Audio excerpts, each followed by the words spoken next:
This conference will now be recorded. Yeah, so today we'll start from where we left off yesterday. A quick recap of what all principles we saw and how are we going to model the chaos engineering experiments as we planned.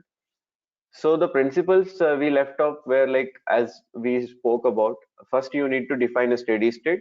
Steady state is nothing but the normal behavior which you are expecting the application will perform when we execute our experiments. And then we create our hypothesis. Hypothesis is nothing but hypothesis will have some components. Maybe you can divide it into some components, like it should be first of all around the steady state. So for example, if you are defining a steady state of where you are defining it for a microservice, where you are studying the queue or the uh, how the messages will be inserted in the queue, and after the experiment how the queue will be inserted back to the databases. So if you're studying that, that is your scenario, and your steady state is expecting there will be no loss of messages in the queue. So that's your steady state. So when you hypothesize, you need to first of all make your experiment. You should define your experiment uh, in that steady state, like the microservice which you are choosing, the queue which you are planning, or it should be around that steady state, your experiment. And also the experiment should have the failure injection which you're planning. So that should be included in the hypothesis. So the failure injection is basically what type of failure you are simulating. For example, if you are simulating the network latency, or if you are simulating the CPU utilization, or the if you are simulating, so what is the failure which you are going to insert? So that should be included in the hypothesis.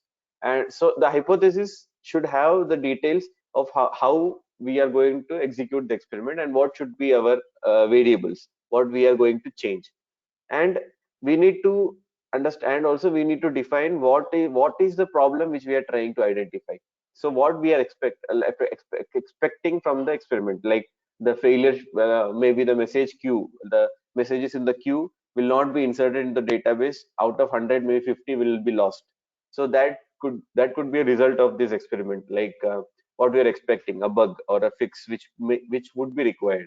So next, after you define your hypothesis, you go introducing these variables, like you run the experiment. So you need to, so what all like failure variables you can reflect, right? So it should be reflecting the real world events, like server crash or hard drive malfunction or network connection bandwidth issues, or some microservice failures due to these issues. So you need to identify how you can simulate that issue using this real world to simulate these real world events with the available tools which we have. So that is the third step. And next, fourth one is ultimately you run the experiment, and you disprove that okay, our hypothesis is disproved, and the system is functioning as like it's back to the steady state after the experiment. There is no abrupt behavior or unreliable behavior which our system is showing. So that's our final. But ultimately, for a chaos engineer, it is a good that if he finds an issue, so the success of a chaos engineering experiment is ultimately proving the hypothesis. But though the fourth step here, we consider it as the closing step, which is the disproving of the hypothesis. But in case if we proved, like if what we are thinking was right, or our system gets into some failure, so the next there will be this cycle will repeat, and we need to fix the issue and then again test the same thing. So the cycle will be going on. So again, these are the some like advanced principles which we saw. Like again, like if the system is very hard, if it's very hard to disrupt the system at the steady state, then obviously the system is very resilient, because the steady state is nothing but the normal behavior which we are expecting.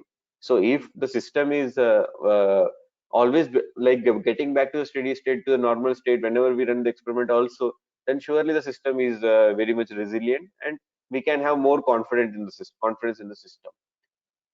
Now, as we said, like we need to always create a hypothesis around the steady state, because we know the steady state, we have defined the steady state, we know the components which were involved in defining the steady state.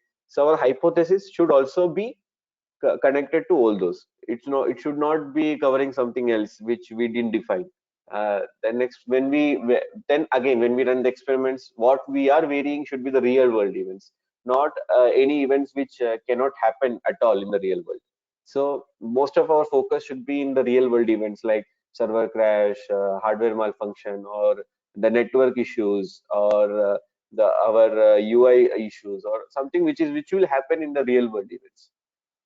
Then we need to run the experiments in production. So as we saw, like the chaos experiments are very much productive and very much reliable, the results, when we run in the production. So most of the time, like whenever we run an experiment, we will be running it in production, though the lower environments can be used based on the like the experiment which we run. Like for example, we spoke, if it is a like infrastructure side reliability which we are checking, like the we are checking the auto scaling, or we are checking what the other, like which are related to infra. So that can be even tested in the performance environments, because most of the time the performance environments have a production replica of the infra environment, the maybe scaled down to 50% or based on the client, how they are allocating the environment budgets, but most of the time they are equal. So that time it can be used, like the performance environment can be used for running the experiments, though final experiments needs to be done on production to get a reliable result. But for finding which area to focus, for example, I have some 5 or 6 use cases or 10 use cases, to bring down the 10 use cases to maybe 1 or 2 which I need to run in the production. I can run it in lower environments, and I can find out, okay, out of the 10, okay, 2 I am finding some issue in the lower environment. Let's check it out in the production environment also, and then finalize, okay, we are having this issue and we can fix it. Or either you can fix it in the lower environment itself, and once it goes to the production, you can run that extend the production to find out, okay, is the issue fixed in production or not. And ultimately now the DevOps activities are becoming more and more popular. So we need to automate our experiments, because like many of our clients and also the industry is looking for automating most of the testing what is happening. So in chaos engineering also, the automation automating our experiments is critical now. We need to know how we can automate our experiments using the CI/CD pipelines, how to run the experiments in Jenkins. So in our so we will be learning this in our current course also, but here we will be using how, like how can we automate our experiments using the Terraform. I guess most of you would have heard this Terraform word, or if you are not aware also, it's fine, we will be giving an overview. So yeah, it won't be a tough thing, like it will be easy, because as we are focusing not on the Terraform, we are focusing on the chaos engineering part. It will be easy for you. Won't be a hard thing. Just you need to know few changes which you need to make to the Terraform file. So that we will be discussing in our future sessions once we reach the automation part of our course. Then the last thing, last but not the least, but this is very important, we need to minimize our blast radius. So first of all, there are few reasons why we do this. Main reason is it's the product. If you're running it in a production environment, and if the blast radius is nothing but the components which will be affected by your experiment, as easy as that. So if you keep that number of components as less as possible, then the rollback plan will be very easy for you in production. Otherwise, if you bring the whole system down, and if some failure occurs, and if the whole system goes down, or whole application, whole microservices goes down, then bringing those back will be a big nightmare. So whenever we run an experiment, minimize the blast radius as much as possible, so that our rollback plan and our failure issues will be easily resolved if uh, if we need to get the system back online for as fast as possible. And the next reason why we minimize the blast radius is it's easy to analyze. For example, if you have some 20 microservices, out of which you are testing a microservice and it's interacting with other 3 microservices, so better to keep the blast radius only the one which you are testing and the ones which will be affected, not whole 20, because as I said again, the blast, so it will become very complex, and also you cannot break down where was the issue. So if your blast radius is as small as possible and the component which you are testing, you are keeping it as small, then the Analyzing the results will also be easy, and it will be like it won't be very difficult to get the events or collecting the data, because you have kept your components much less as possible. You can analyze your results in the fundamental level. So this is the basic process of a chaos engineering experiment, like how the flow, like how we run experiment.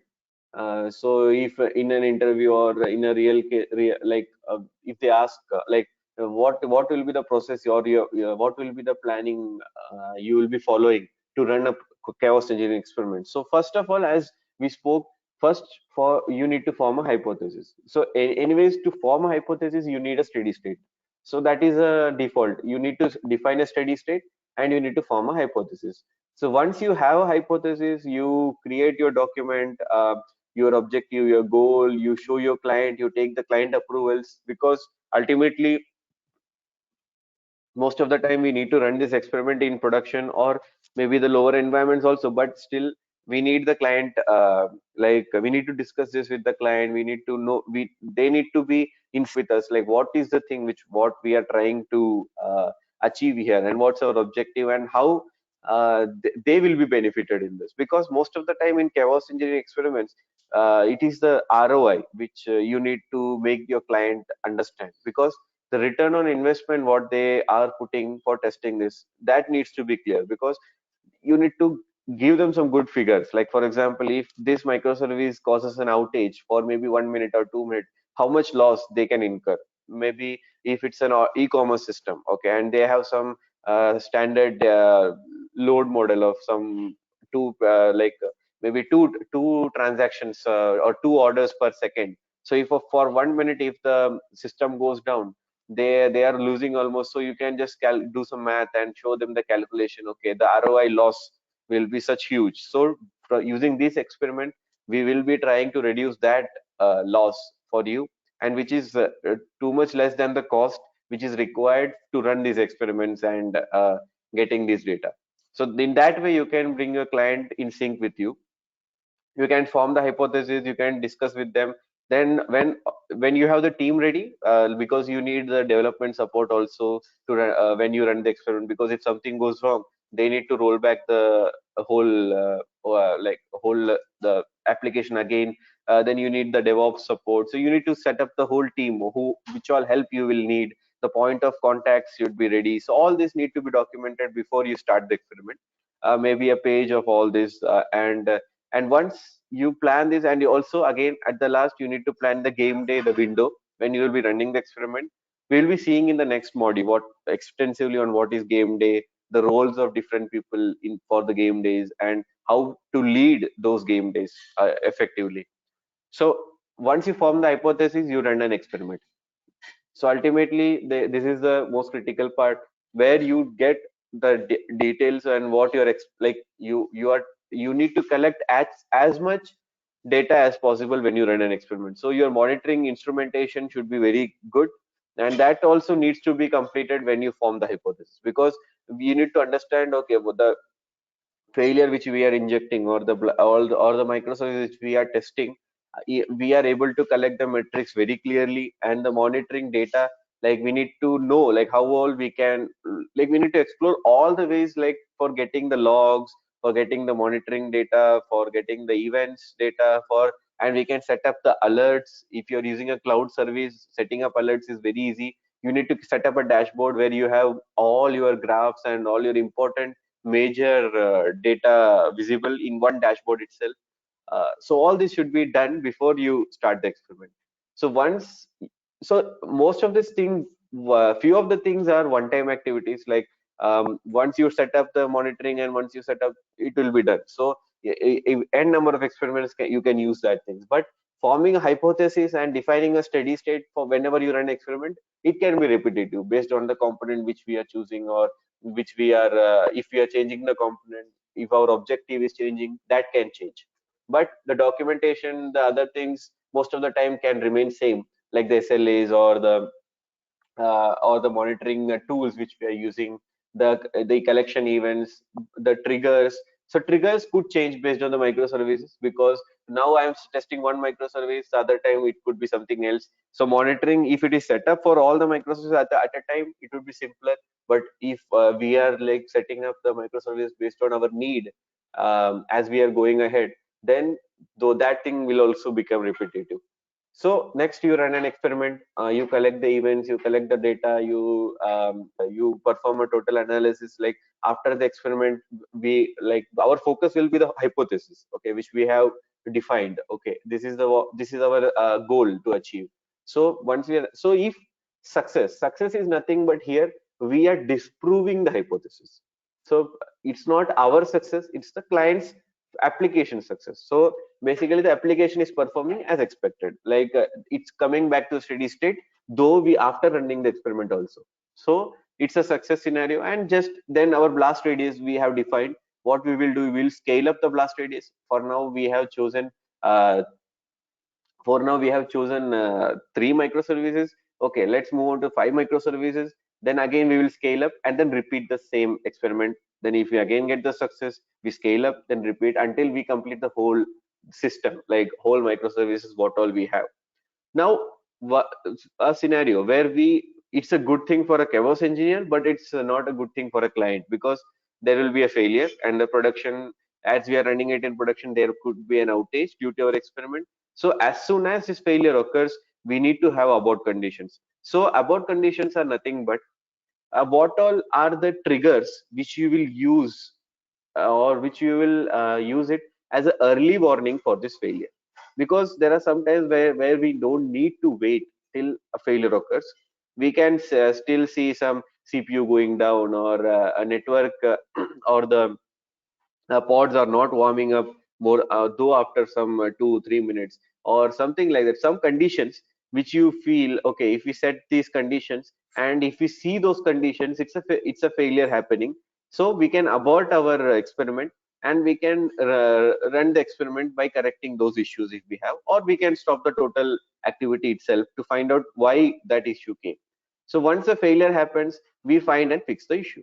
So basically whenever okay, so our hypothesis was proved this time.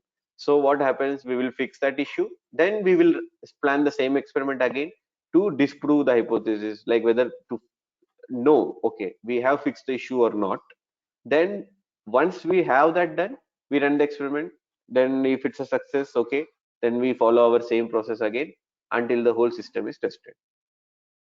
So this is the overall process of a experiment. Though it looks small, but it complete it accommodates almost all of the activities which is performed. Yeah. Any questions till now?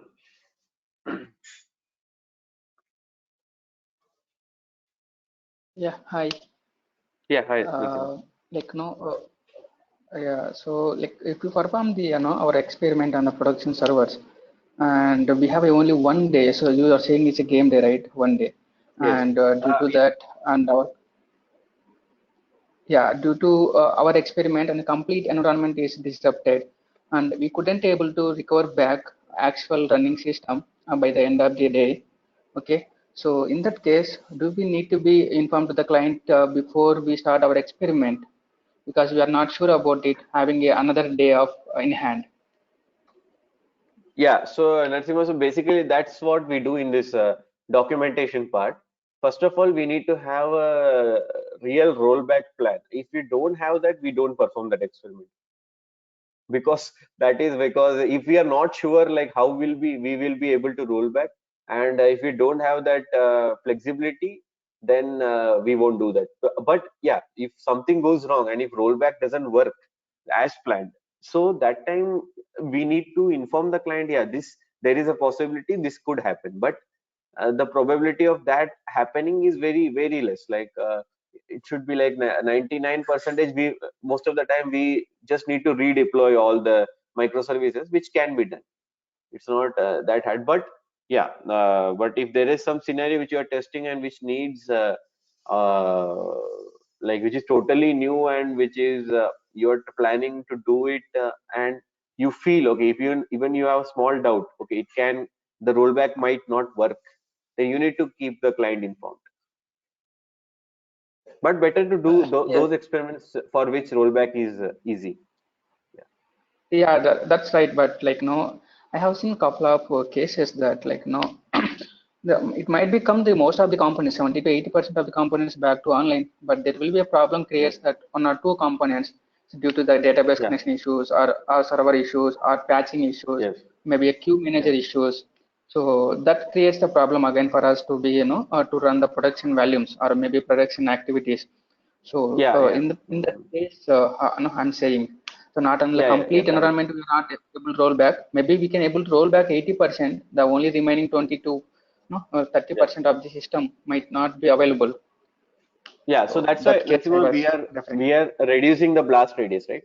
Because we are not test. We will not be bringing all the 20 microservices or all the system. Like we will be doing only maybe two, three at a time, or two, so that rolling back is also easy for us. Like you don't Okay. break the whole system. Yes, yes. So that's what minimizing the blast radius is very important. So in Gremlin, Okay. there is an option. Sorry. Yes, Yeah, madam, you Madhavi. can go ahead. Yeah. Yeah. So in Gremlin, there is an option for the system to come back, right? After the attack. So there is something called, or I don't remember the option exactly, but Yeah. I So see the Gremlin. option. Yeah, most of the tools have this option. Like it's not about the option, it's obviously because there, for example, when you shut down, we don't shut down something, we restart it.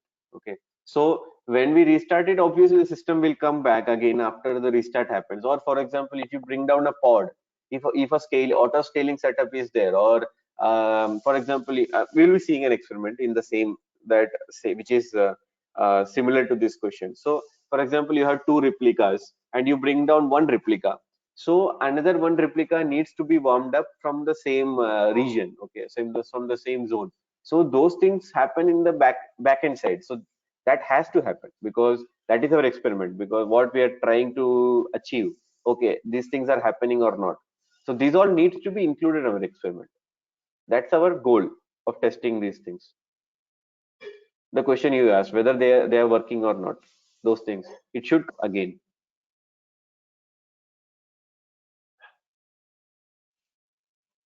Yeah, just want to ask one more question here, like, right? So you mentioned the Yeah. PT environment. So like in my case, I have a pre-production and production, both environments, but same Okay. is a replica of both. So pre-production is the replica of production. Okay, just put it Okay. in this way. And my application is supporting 24 by 7 due to different Okay. geographical locations. Okay, so I don't want to disrupt any event. In case if I perform the pre-prod and if I find the issues or if I able to successfully do it, and do I need to repeat the same test case experiment in production also? Yeah. So basically, Narasimha, if you are very sure, okay, you are covering all the scenarios and you are really aware about the system, like I'm talking about the interaction of the system with other services, right? If you are covering all those scenarios in your test and you are really sure, okay, the production is a clear replica of this, you can give a sign off with the pre-production itself. But sometimes you have the dependencies, right? Like for example, there will be a third party service which is not real in pre-production, or maybe you have some changes. Okay, that's why it's called pre-production, right? Something is different. So if that you feel okay may hinder my results, you will have to run it in production.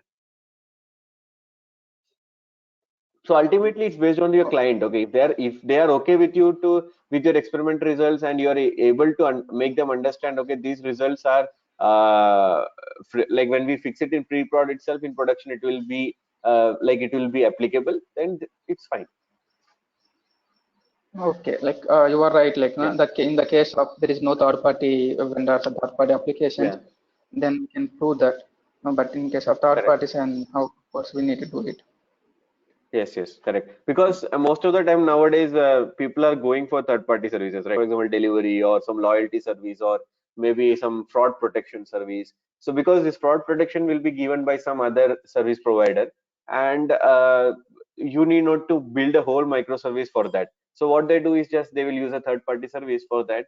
Uh, So most of the clients are using that. So that's why production environments are more better, because we need to simulate that too. Like what will happen when a third party service goes down, how our system will respond. So those things and all you cannot run in pre-prod. You need to run in production, or maybe like you can. There are int environments like where we have the real third-party services, but that there again the issue is you won't be able to test the infra side testing, like because the infra will be very small.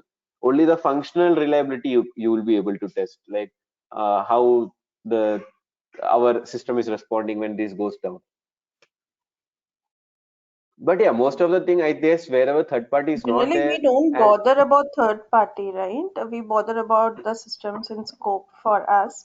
Third party, anyway, it will be the responsibility of the third party, whoever it uh, is, to own yeah, their. yeah, yeah, Yeah. Madhuri. So So if basically, third party is they have down, we have to ensure that our systems are still okay, and you can even stop the third party system and run in case if all of your systems are like prod 100%. But most of the cases, that's not the scenario wherein you'll have 100%. You will have some or the other configuration change. At least the network path itself will be different. So it's better to yeah, do in prod.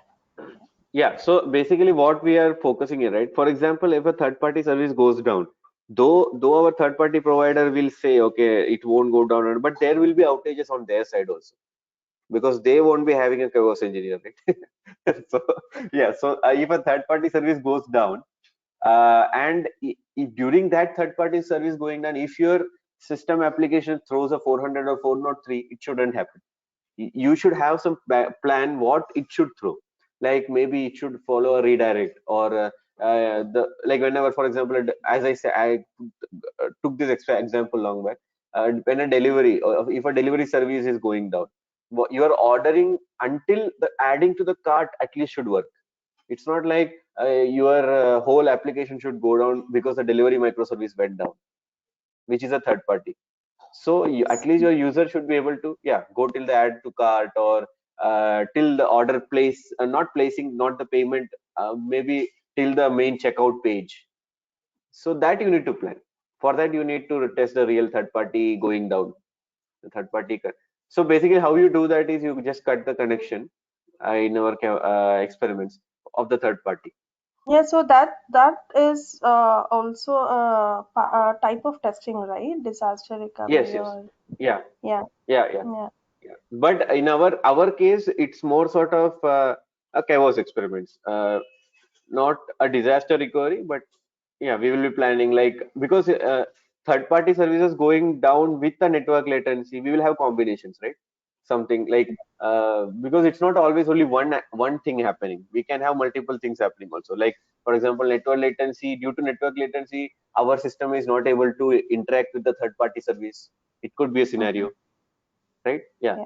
So we need to find out what will happen in So such we have cases. to cover the scenarios which are not covered as part of NFT. Like you have failover, disaster recovery, all these as part of Yeah. NFT, non-functional testing, right? Other Yes. than So performance, but basically, how the most easy part to understand this is, there the output is known. Okay. In our case, the output is unknown of the experiment.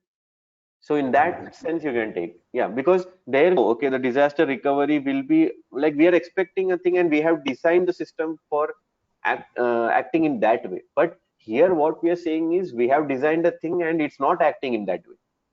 yeah, yeah, Yeah. Yeah, so that's the thing. So we need to explore that areas where the developer has made a mistake. I can say yes, it yeah, more that's easily. what Yeah. analyzing the scenario itself is challenging. Yes. Yes. Uh, Yeah. Correct. yeah. Yeah. Let's move ahead, or we have any more questions?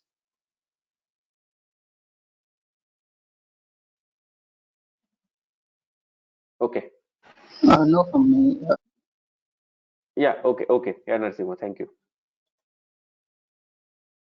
Okay. So let's see. So basically, what all you can do when you run an experiment. Okay. As we spoke, there are unpredictable circumstances. So we need to like we need to predict those unpredictable circumstances and create our experiments. So we need to think in that mentality, like what all could go wrong, what and we need to create our experiments for that.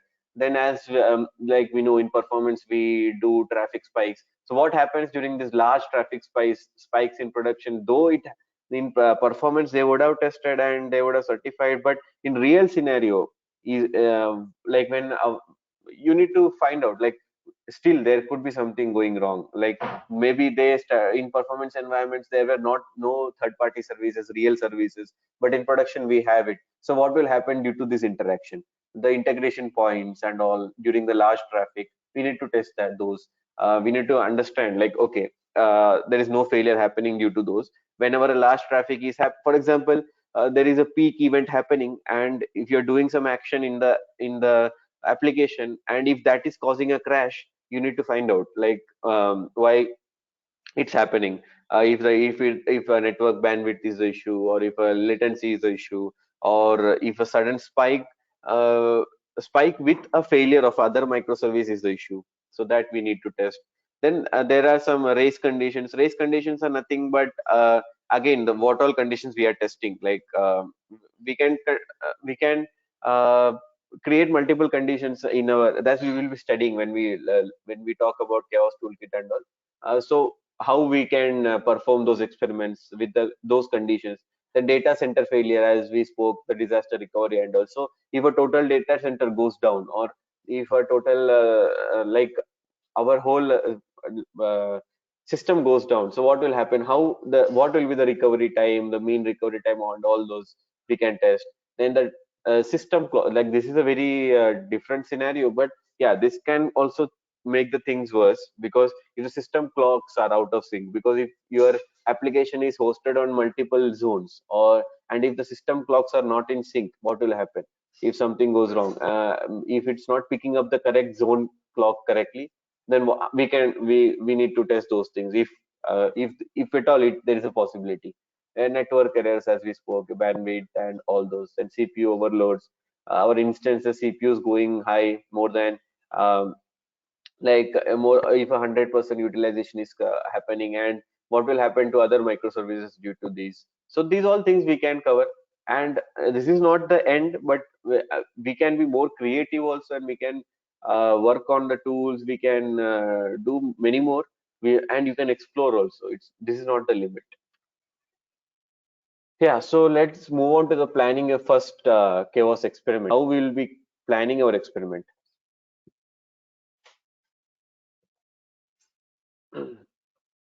I think let's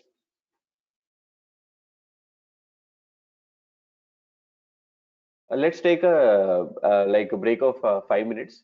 I'll be back in 5 minutes. I hope it's fine, right, for everyone? Yes, that will be fine. Yeah, it should Yeah, be okay. yeah. Thank you. Thank you.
Yeah, so let's start again. So first, now let's see how we can plan our first chaos experiment. We can start, right, Madhuri and Narsimha, because Yes, yeah. yes, okay, Yes.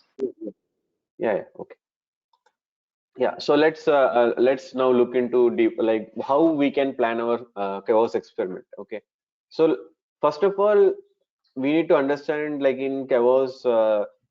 The mentality with which the tester, or I will call the engineer, should think is what can go wrong, because it's more sort of a visionary thinking, like, or I will say more sort of a futuristic thinking. When a user uses this application, or when this application goes live, what all things can go wrong. So this thinking needs to be there in our mind when we are planning our experiments, and we need to like make a total list of things what can go wrong, whatever comes through our mind. Could it, like, let it be which don't happen at all, or could it be like let it be which can happen or which cannot happen. But you need to create a whole list of things what you feel okay could go wrong, and you need to be really very creative, like. But as soon as you progress in your career as a chaos engineer, it will become more and more easier, because you would have seen a lot of issues which are happening, and you would have tested a lot of things, and you would have also seen the real production events which are causing this server issues, or which are causing outages, and you need to be aware of all these issues, like historically what all happened in production. Those data will also help you. And then you need to sit with a team of people, like for the developers, or some, like maybe you should arrange a meeting, and you all should discuss together, like what all things can go wrong, what they feel okay could go wrong, the potential bottlenecks, or I will say, or the potential issues that they have seen in past, and which it's not tested because it can be tested only as a chaos engineering experiment. So those things you need to list down everything, the dependencies, like what all dependencies you have, internal and external, like internal dependencies, or the external, the third party services, those things, and the data stores, like from where you're fetching the data, those dependencies. So you need to formulate a picture, like where what all things can go wrong. So that whole picture should be there in front of you after this planning, like planning stage. And you need to understand, like okay, which then in this planning itself you will have an idea of okay what all injecting or what all failures we need to simulate. So we need to be ready with those things, like what all we will be requiring methods to inject this failure. Now if you're not sure, like for example, if there is a dependency and which you're not sure whether what type of experiment we need to do, then just in the lower environments, or as Narsima said, we have the pre-prod environments. We can inject some failure like before the experiment itself, to understand okay, just to get an idea okay what all experiment we can perform for that application if it's a totally new thing. That is also a way of top-down approach sort of thing to plan your experiment. Now, after you plan the experiment, you need to create a hypothesis, as we saw. So, hypothesis again. So, in the planning stage, you created a list of things what could go wrong, and you have a big like. So, when you make it in such a way, you have all sort of issues, and you have all sort of problems which you have identified. But later on, when you create a hypothesis, you need to focus on the smaller parts. So you need to find out the issue which you will be focusing for the experiment which you're going to perform. So out of the list which you created in the planning stage, you need to choose the major ones, and you need to create a hypothesis, as we decided, as we spoke, like how to create a hypothesis. We need to define a steady state, we need to create a hypothesis around that steady state, what all things we will be requiring, and all those things we need to document. We take the client approvals for the game day and all those. Then the measuring the impact, this is very important, because the measure the impact, you need to understand what all KPIs or the key point indicators are there, which you need to which will help you to measure the impact, and which will the indicators which will help you in reporting the experiment. Like for example, there are some key metrics which you can for if it's a e-commerce system, okay, so you can define your key metrics that will help to identify the issues will be maybe the orders per minute, or maybe the, if it's a Netflix sort of thing, stream like the video streams per second, or such things. Like you need to have that metrics which you are looking for to identify the impact. So those things should be clear, measuring in measuring the impact. And these metrics also should help you in halting the experiment if anything goes wrong. Like for example, you need to have a SLA or SLA breach event, like in using these metrics. For example, orders per minute. If you say, okay, like if there are some 50 orders per minute, which is our uh, like the impact, which we say, okay, if it's going below 30 orders per minute or 20 orders per minute, we can halt the experiment. There is something really going wrong, so we need to have those values. Okay, where we are going to stop the experiment, where we are going to okay, continue the experiment, the impact is not that high. So those values should be really clear. And next is like you need to measure the failure where you need to wait till the failure, where you need to verify your hypothesis totally. Okay, because ultimately it's about disproving your hypothesis and going to the next experiment. So we need to reach that metric level. So we need to have that mentality or the idea what metric will give us this final result, like when we can stop that experiment, that okay, we have disproved our hypothesis, or okay, or failure, both sides. So once we have that, we need to stop the experiment. So that metric also should be defined, like what will be that metric, or what will be that condition which will help us to finish our experiment. So so that could be anything, like that could be like impact on maybe system resources. Like you're seeing, okay, once our experiment is done, the system resources are back to normal, back to steady state, we can stop our test.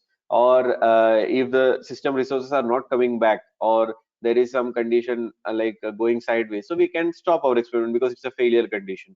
So these metrics, what all will define our experiment, needs to be clearly understood and needs to be documented. Okay, these are the metrics which we will be reporting and which we'll be using to identify the issues. And ultimately, you need to have a rollback plan. So you need to have a total backup of all the systems, and you need to, if something goes wrong, the whole system needs to be rolled back. You need to have a team of people working on this. And like because I also, we cannot do it by single-handedly, so we need people who will help us in doing that. So and most of the tools nowadays, like for example Gremlin and all, it has their own rollback setup also, which is very much helpful. So which we'll be seeing like in our future sessions when we talk about Gremlin as a tool, right? There are the Gremlin is very much user friendly, and it has a lot of safety features, so that will help us to have a smooth rollback. And ultimately, if you find a issue, that's I will say a success for a chaos engineer. So now the next part will be obviously fixing it. So you just work with the team, you fix the issue, then run again the experiment, and this time if the things are fixed, then that's a big success, and that calls for a party then. So Gremlin is a licensed version, is it? Yeah, so Madhuri, basically the clients what they use will be licensed one, but for our purpose there is a free version also to learn Oh, and all. Oh, yeah, okay. yeah. And It's Chaos similar to Monkey that. is open source, is it? Yes, yes. Chaos Monkey is totally open source, and also Chaos Toolkit. Then there are some other tools like Chaos Oh, Mesh Chaos also. Monkey is also a open source utility. Okay. Yes, yes, yeah. Even Chaos Mesh is there, which is now used for this Kubernetes clusters and all. But Okay. all those are like the fundamentals are similar. So if you, for example, if you know one open source and one paid Paid. like paid tool, yeah, it's almost similar. All our others are similar. Okay. Okay. Yeah. So that's why for this course we have chosen Chaos Toolkit and Gremlin. Okay. Yeah, because when we had a review, so that like there are n number of applications available. Like Litmus is there, we have Chaos Monkey is there, we have Chaos Mesh, but these are all like all almost similar. So we need to choose. We chose which are very much like currently in the industry being applied, Yeah. like more. I would say, yeah. And if the client is really really very much interested in chaos and reliability tests, right? The Gremlin tool is being applied in many places. It is even the free version. Yeah, yeah. Please go ahead, Narsimha. You mentioned the Simian army also. You will see a couple of the experiments with the Simian army also, right? Yeah, Yesterday. yeah. I said like I will try to accommodate that based on our timeline. Okay. I'm not sure. Yeah. So, but Chaos Toolkit and Gremlin, I will be. It's surely included in the course. Others based on the Okay. timeline, I can include. Yes, it's not a big deal, but based on how the course proceeds, the question, the timeline. Yeah. Okay. Okay, Thank yeah. So let's see this real world example. This is one restaurant application, you can call it. We have a typical consumer. You have a UI application. Then you have a API gateway which routes the application to other microservices. It calls the API. Then you have a restaurant site. Like you have two applications. One is a restaurant site. You have a communication happening. Then you have an app through which the communication is happening. So it's typical, you can call it maybe a fast food chain or maybe a Pizza Hut application. So they have a Pizza Hut restaurant and the application like Pizza Hut app, which users are using it to um order the pizzas.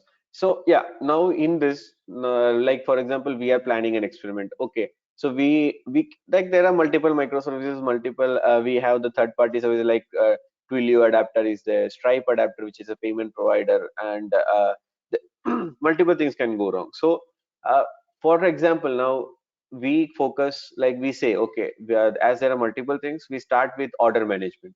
Okay, what we'll just focus on the order management microservice.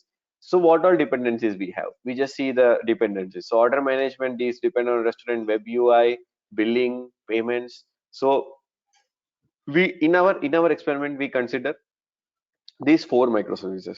For now, we keep these other three as a black box, or we call it a black hole because it's called a black hole testing. But yeah, but that will speak in later on.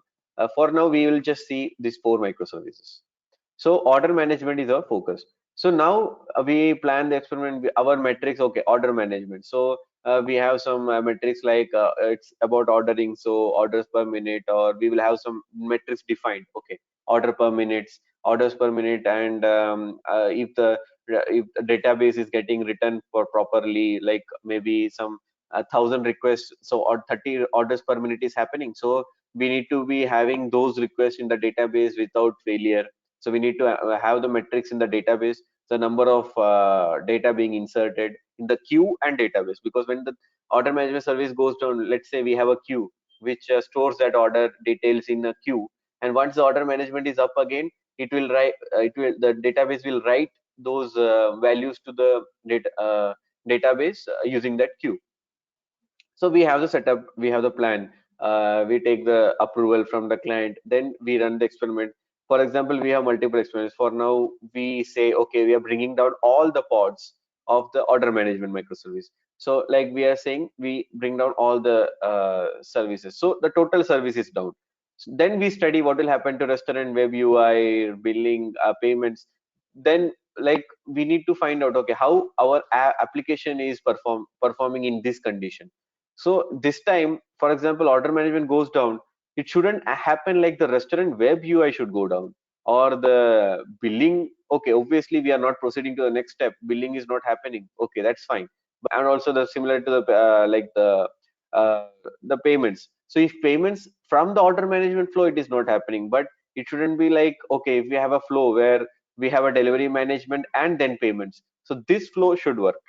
So we need to test that too, like, okay, this flow working? And if no, like we need to fix it. For example, if a restaurant web UI is not working due to this, due to some maybe some reason, okay, so we need to land the user or land the restaurant guy to some other page where at least um, he can browse through the restaurant catalog and see what all products are there until the order management is back again. And also we need to define the recovery time, what is required for this order management to be up again if there is some failure scenario. So either we need to fix it, or we need to find out, okay, within 10 or 15 minutes, we have a team set up who have a great knowledge of the order management microservice, and they can bring the things up again in 15 minutes. So in that 15 minutes, we need to plan, okay, how we will handle our users, where we will land them, and where will we redirect them back once the service is back. All those things we need to cover in our reporting. So this is a typical small example. We'll be seeing more examples when we do hands-on, but just to get a gist of what is happening, I took this example. Yeah, any doubts till now?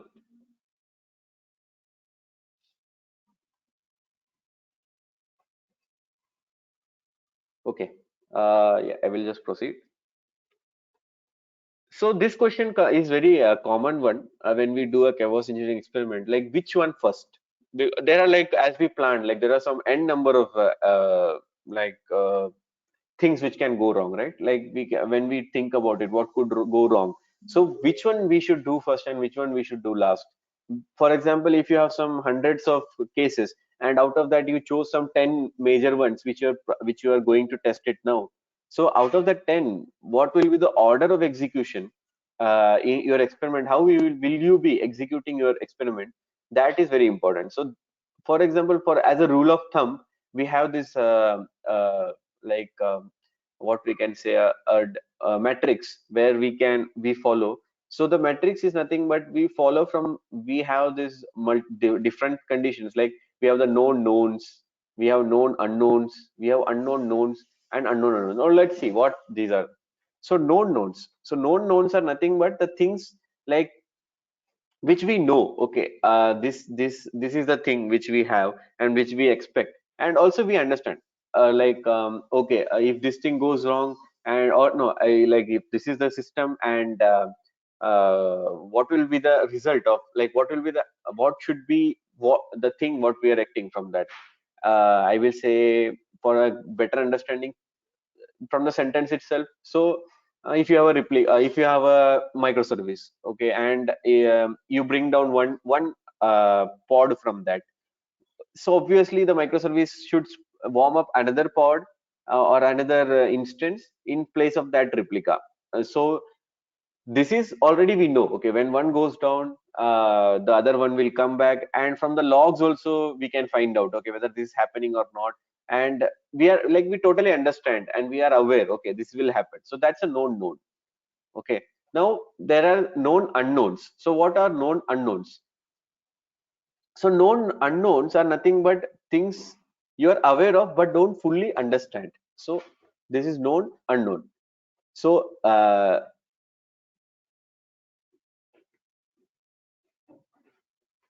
now how can we, so this is these things, no, basically we can understand from a basic example. That way it will be more clearer, because by reading the sentences it will be little like it will go over the head, because this word, but this is just for a rule of thumb which we use these words: known knowns, known unknowns, unknown knowns, and unknown unknowns, a order which we follow to run the experiment. So like, next we will be seeing an example. That time it will be more clearer how it is. And I guess now our time is also running, so let me check.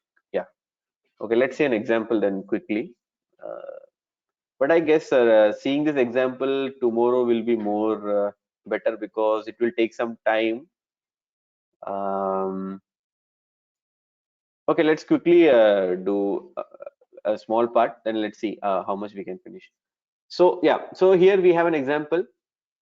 Here we have taken one, let's say a database replica, okay, a sharded database, and it has two regions, region A and region B. Region A has a primary node and two replicas, and region B has a pseudo replica, pseudo same, like duplicate of that system. Okay. So now if we try to analyze this by the graph, by the matrix which we saw here. Okay, so let's see what are the known knowns here.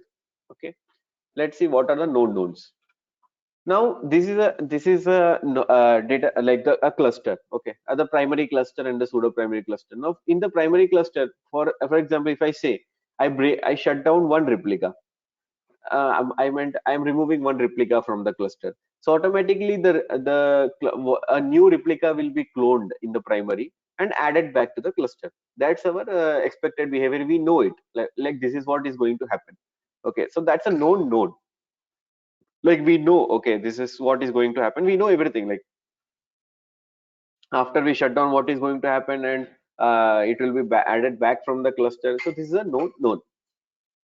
Now, when we speak about known unknowns, so what it will be? Now, from the previous experiment, we know, okay, we know that the clone will occur, and we have the logs also to confirm that, okay, the clone has successfully occurred, and when we brought down the replica, the clone was successful. But maybe we don't know the time it took, like to bring back the clone, and the like was it like when it was experiencing that failure, whether the clone was added back to the cluster effectively, like the time it took to adding back the replica to the cluster. So that's an unknown value. So we have a known value, like we know the clone was added successfully from the logs and all, but if was it a failure or a success, we know that from the logs, but we don't know the average like the time which it took to do this whole process. So that we need to find out. Now also we know, for example, now we have another condition where we have a alert system. Okay, when the replica is added back, uh, for example, we have one replica only left in the whole region, we have in the whole cluster. So after 5 minutes, maybe 5 or 2 minutes, we get an alert. Okay, we have only one replica left, so we need to find out. So that's a known value we have set. Okay, so if one replica is available, we need to get an alert maybe in 1 or 2 minutes, like, okay, there is only one replica left in the cluster. But we need to also find out what should be the threshold value. Is the 2 minute, is it a 3 minute, or is it a 1 minute, which is the better value we have, so that we have enough time to act against that issue, that only one replica is left. So these are the two known unknowns which we saw. So first known unknown is, basically, we know that the clone will occur, and as the logs will confirm whether it was successful or not. That's a known thing, but we don't know how much time it is taking for that clone to happen. So that's unknown. So we have a known unknown. Now same thing, known unknown, if we say the other case, it will be, maybe we have an alert system to say when the cluster has only one replica left, maybe the alert happens in 2 minutes, which we have set, which is unknown. But we don't know whether that 2 minutes is a correct value or a correct threshold value, which we have set, is will prevent the incidents from happening, or will prevent the failures from happening. So we need to tune that 2 minutes to maybe 1 minute. So that is an unknown value which we need to report or find out from our experiments. So that's a known unknown. Okay, before going to unknown knowns, let me know if any doubt in known knowns and known unknowns. Sorry, can you have a more example? So it's a bit confusing. Yeah, I understand. Yeah. So I think once you go into practicals, we'll understand more. yeah. But it is, Okay. yeah. Can you please? Okay. Let me do one thing. Okay. Because this thing, right? I will be explaining this in the future sessions also. But for now, just understand these are two. The thing you understand, right? The infra, what it is. Yeah. These are two data. It's a database. Okay. A MySQL database. You take it, maybe a MySQL database, and it's a host, like the database host. It's a cluster, and it has two replicas, the primary and pseudo primary. It's the different zones, like region A and region B. This still here you understood, Rasima, what we are looking into? Yeah, infrastructure wise, I understand that. Like only Yeah. the Okay. concepts of known unknowns. Yeah, okay. So now let's see known. Okay, what is known? Known is nothing but you are aware of something, and you understand that also very clearly. That I meant, here we are talking about the steady state, okay, or the hypothesis. What we are saying, we know the system very well. It's not about the experimental result we know, okay, but the system what we are talking about. Experimental result, anyways, it will be unknown. That's what our goal is, right, finally. But here what we are looking for is the system. Like we know about the system, we know some, we don't know about the system something for which we do the experiment, but we know some things, and for that also we run the experiment because we need to prove that okay what our thinking is correct or not, right? So that's a known thing, and unknown things are many. Like we don't know. We will be running the experiment. We will be exploring that. So using that known unknown, we have some steps like which we follow. Uh, so known knowns. So where known knowns are nothing but things we are aware of and understand. Like for example, we know okay. If you consider this example, we know that when you shut down this replica, maybe you take it this replica you're shutting down, the cluster will take one replica from the available resources and it will add it back to this cluster. So this thing it's known because we have designed the system in that way, so we know this is going to happen. And here nothing is unknown because we know okay when we shut down shut down the replica, this replica will be removed from the cluster. That is one known thing. The other known thing will be okay when this replica is removed from the system will clone one another replica from the available resources, add it back. So known knowns. Is known knowns clear now? Yes. Yes, right? Yeah. Yeah. So now no, yeah. Any question? No, you can Let's continue. let's go one by one. Better. Yeah. Let's finish known knowns then. Yeah, Madhuri, please go ahead. I said you can continue. Yeah. Okay. So known knowns you understood, right? Here one known is nothing but the replica will be removed once it is shut down. It will be removed from the cluster. That's a known thing. Okay. Like we know this is that is how our system So is designed. we still do an experiment with known as well to Yes, yes, we do. ensure We that do. whatever we know is right. Correct, correct. We do the experiment, but we know okay these are the steady state. But there will be some experiments, right, which we don't know what will be the output of that. Okay, that will be the unknown unknowns that we'll be seeing the fourth one. Okay, that is a more very critical experiment which needs very lot of planning because there we don't know anything what can go wrong. Okay, or we need to do we are doing it first time. So that's the fourth one. But we'll first finish known knowns. So known knowns you understood, right? It's a simple thing like what you're expecting or how the system is designed. That is a Yeah. known known. So that can be Yeah. covered Okay. as part of testing as well, right? Known. Uh, See that's where I'm saying. So chaos engineering is about it's not like sometimes our plans go wrong, right? Because when a developer is developing something or a tester is testing something, though he tests everything, there will be something like which is yeah which will go wrong. Okay, which we so that the finding that part is the work like is our work. Okay, Yeah. like Yeah. what yeah, so it's about testing a tester. So you can call Yeah. it in that way. Yeah, so it's advanced sort of testing. Yeah. Yeah. So basically in testing, right, you have already use cases defined, lot of creativity is not required there, but in chaos engineering you need to be really you need to think out of the box.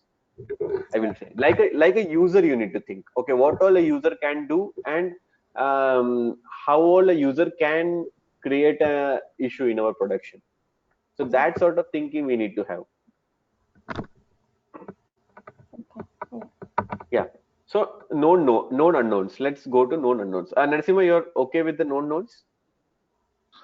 Yeah, Let's go I slowly, not very understand. fast. Thank Yeah, because these are the steps, right? If you are clear with this now, then later on when we do the hands-on, this should run in background because that time I won't be explaining these things again. So that because I will be focusing on the tool. So if we are okay with these concepts now, that time it will be very easier.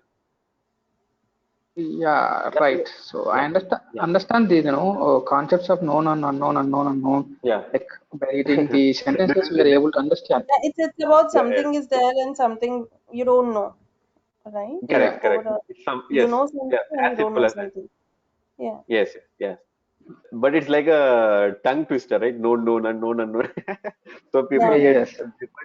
Yeah. But you can just remember this in your So it words should also. go Not in a, the steps, is it? Like first you have to come up with known knowns and then yes, see if you have to do any experiment, then go with known unknowns, yes, and then see what kind of experiments you have to do, then go for unknown knowns and then unknowns, is it? So yes, you yes. have to, Correct, correct. So why? okay. Yeah, there's a reason why we do that. Like because see, if you try to do known knowns, okay. So once you Mhm. do known knowns from the data which which you get from the first one, right? You can utilize it in the second one, which we'll be seeing like how we are doing that. Because now Okay. let's see this example which we have.